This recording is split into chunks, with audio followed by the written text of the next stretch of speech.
किसी से कुछ नहीं मांगते। हमने लालू का साथ इसलिए दिया कि उसने आरएसएस के साथ समझौता नहीं किया था। उसने उस हिंदुस्तान को मारा था जिस हिंदुस्तान से हमने अपने खून को बांटा था।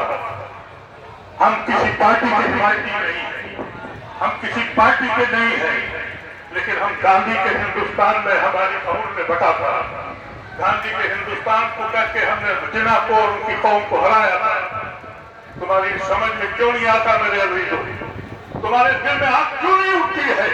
तुम्हारे दिल में ये बात क्यों नहीं उठती है कि ये आखिरी लड़ाई है तुम्हारी?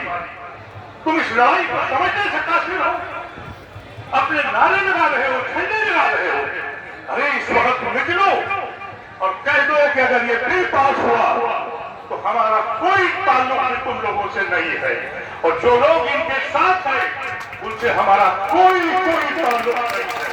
और तुम्हारी खुशनसीबी है कि अब ये बड़ी तादाद गैर मुस्लिमों की तुम्हारे साथ खड़ी है, और अगर तुम यही करते रहे न जाने कितने हमको छोड़कर किस्मत के हवाले चले गए, ये भी चले जाएंगे तो फिर क्या करेंगे?